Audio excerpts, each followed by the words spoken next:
Hello and welcome to Take 6. I am not Julie Broughton. She was supposed to be back today, but she is not. She unfortunately had to call in sick today, so you're stuck with me yet again. Normally on Take 6, we like to take the time to keep it a little lighter and look at some of the stories we're working on today. We are still looking at some of the stories that we're working on today, but today, unfortunately, we have some news happening, and we, of course, a news organization. So you may have heard that there was an explosion at a laundromat up in Marion County last night. We've been following this since it happened. We started our coverage last night with Treasure Roberts. And if you've been following us on social media, you may have seen some of her reporting. Hopefully you are, on Instagram, TikTok, YouTube. Let's take a look at some of the reporting she did for us last night. Ocala police tell me that 4 people were injured after the classic laundromat on Northeast 25th Avenue exploded Tuesday evening. 2 of those people declined to go to the hospital, but there are 2 still there recovering. Right now, police, fire, they're trying to figure out what happened here. Take a closer look at the scene. You can see the front of the laundromat has been taken off. There's just rubbish everywhere. We've seen firefighters going in and out of the building, inspecting. There are fire marshals on scene.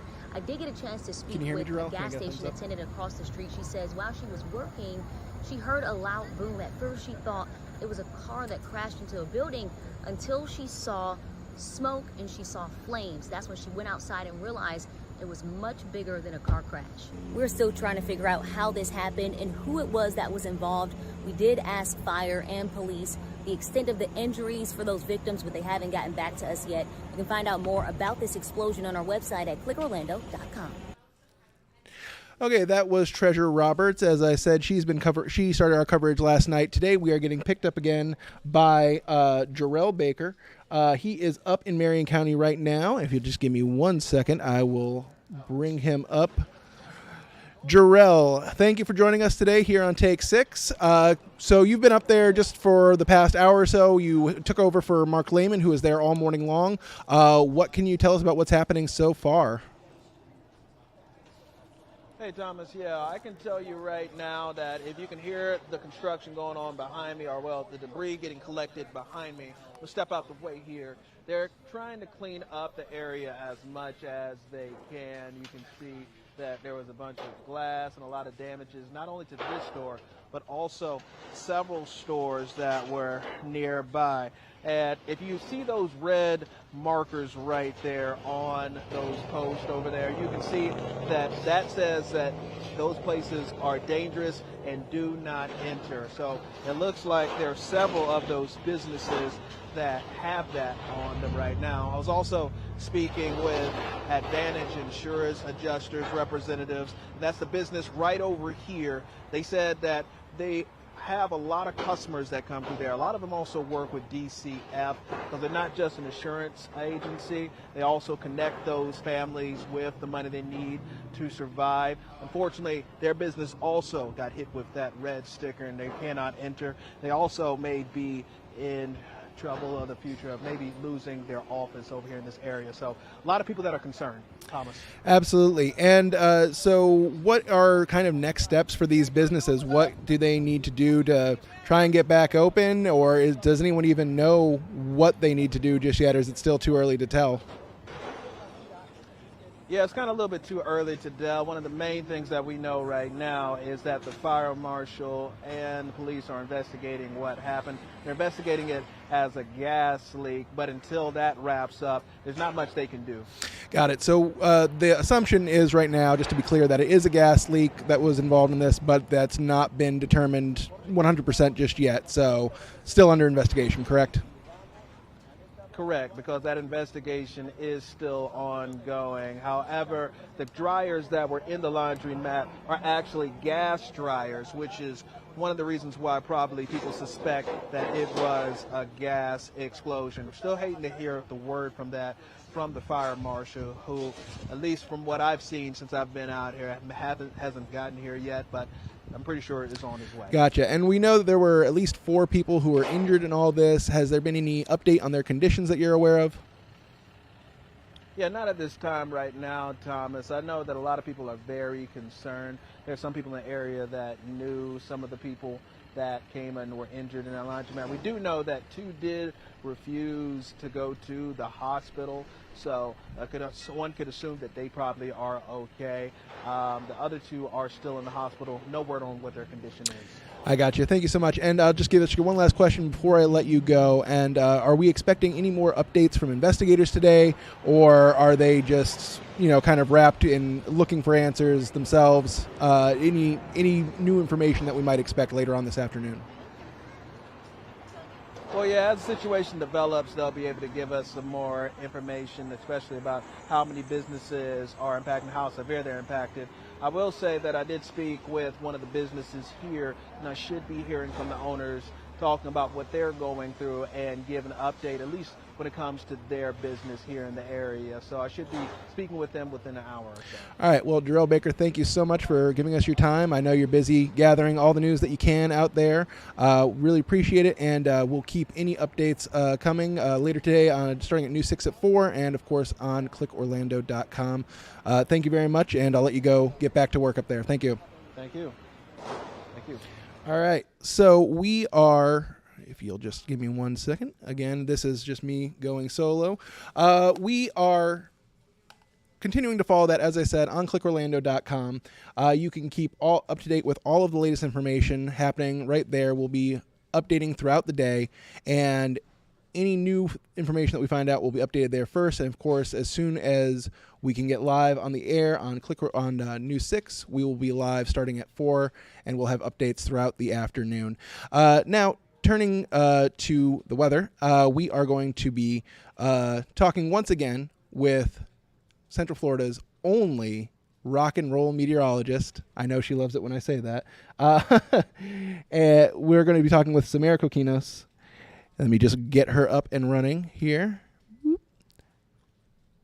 Stand by. Samara, can you hear me? Yes, you can hear me. Excellent. Sorry, let me get my headphones back on. Cans, as we call them in the business. Oop, actually, I don't have your mic up. There we go. Oh, now can you hear me? Now I can Am I hear here you. Yes. officially? Yes. I needed a drum roll for that entrance. Oh, yeah. But at least a drum solo, maybe. Maybe. So anyway, thank you so much for joining us again. I appreciate you being so giving of your time. I know it was a little last minute today, but That's okay. all the same, thank you so much. So the weather, obviously we're still keeping tabs on the tropics, but also we've got what we can expect later on this afternoon. So what can you tell us? Well, we're still watching that tropical wave, and it's basically it still has about a 60% chance of taking on development over the next 7 days. Notice the National Hurricane Center has not put a number in that 2-day bracket, so they're not anticipating any type of development over the next 2 days in this particular area. But the highlighted area is possibly where we could see some tropical development again. They are anticipating for conditions to become a little bit more favorable. So it's been battling some drier air. But as you can see on this imagery right here, where that X is to the left of it, it's starting to get its act together just a little bit. So as it moves over the warmer waters of the southwestern Atlantic, that's where the environment will be actually a little more conducive for development. So we could possibly, heading into the weekend, we might have a tropical depression over the Greater Antilles and maybe the Bahamas. But as of right now, you'll notice that they keep Florida in that little highlighted area in the orange. So this does not mean that we are guaranteed to have anything. Okay. It's talking about, hey, what's the scenario? So let me break down a few scenarios for you. So we have the GFS model, which runs to the left of the state, or the Gulf Coast side.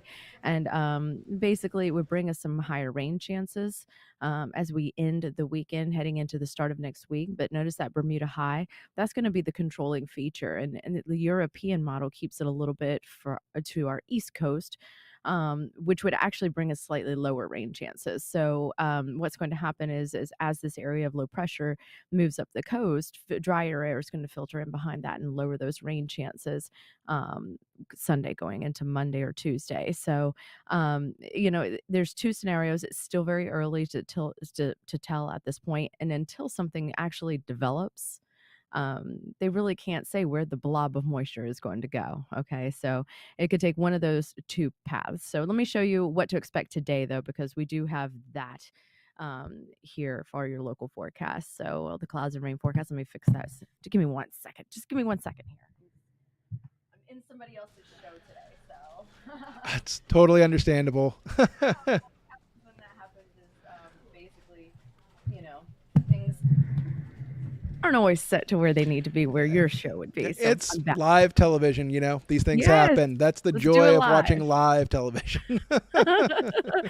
So as we head into the afternoon, this is what we're looking at. We have some slightly drier air in the atmosphere today. I'm not going to say we won't have a few downpours, because we will, but the overall coverage for rain today isn't going to be as substantial as it has been over the last couple of days. So we're talking about near the coast, maybe 20 or 30%, interior Central Florida, west of 95. I would say about 30 to 40% at this point, maybe 50%, getting closer to that 75 corridor where everything kind of lights up around 7 o'clock. But I think most of that rain is going to fizzle out by just a little bit after sunset, and then we're going to be good to go until Thursday afternoon. And we're talking about late afternoon once again. So we will see the rain pattern kind of pick up as we head into the weekend a little bit. We're not talking about a whole bunch of widespread heavy rain each day, but there will be those downpours from time to time. So here you go. Here's a look at the forecast. I'm calling it 40% for today, 40 to 50% across the interior. Again, if you're near the coast, 20 to 30%. Okay. High 95 is going to feel like 105 to 109 degrees. Yay, right? That's going to be the continuous scenario for our heat index as we head into the weekend. Sweltering heat.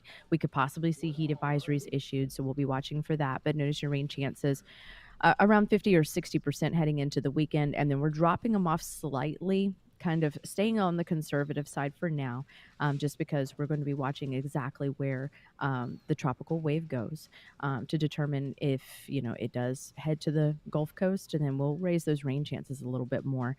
But if it stays on the East Coast, then you may notice that those rain chances begin to go back down. But look at that, your high of 97 on Tuesday. Summer part 2, we're getting close to it. I always say mid to late August going into September is summer part 2, because that's when we really feel it. I believe yesterday you called the heat disrespectful Totally heat. disrespectful. I mean, it just takes your breath away. Absolutely. So, the big key to that, though, is staying hydrated, and try not to eat too heavy when you're outdoor. If you plan on being at the theme parks, for goodness sakes, please don't eat too much like heavy foods, because it actually requires your body a lot of energy to burn that off, right? Yeah. So your body needs to take all that energy to cool you down, and with the humidity so high, it's even harder for your body to do that. So when it's really humid, that sweat just doesn't evaporate from your skin as quickly as if it's a dry heat. So just take your time, stay with some electrolytes, some water. Good old-fashioned water is really good for you too. Also, I don't think you should be eating too heavy at the theme parks to begin with. You don't want to make a carnival salsa, as it were. It's a turkey leg, though. I mean, who can resist a turkey leg? I know, walking around like an English king, just... Absolutely. I got one, and my son came over one day, to me, and actually ate the rest of it. Oh. I couldn't eat the Talk whole about thing. disrespectful. No, I was like, you know what? Here, have it. You're 24. So All right. Well, thank you so much for your time today. And like I said, we'll be keeping an eye on the tropics as things develop or not develop, hopefully. Side note, please. I will be joining you tonight on News 6 at 4 and 5. I'm filling in for Julie tonight. And then Jonathan will be in after me for the 6 and the 11. Absolutely. And the 6:30 on clickorlando.com. Awesome. Well, thank you so much again. We'll be seeing you then starting at 4. All right. See you then. Have a great day. Talk to you soon. Thank you so much, everybody, for joining us today on Take 6. We really appreciate your time. I hope you enjoyed it. And again, we'll be keeping Jarell's story on the laundromat explosion up in Marion County updated throughout the day on clickorlando.com. We'll have live reports starting again at 4 p.m. on News 6. We hope to see you there. Thank you so much for joining us, and have a pleasant day.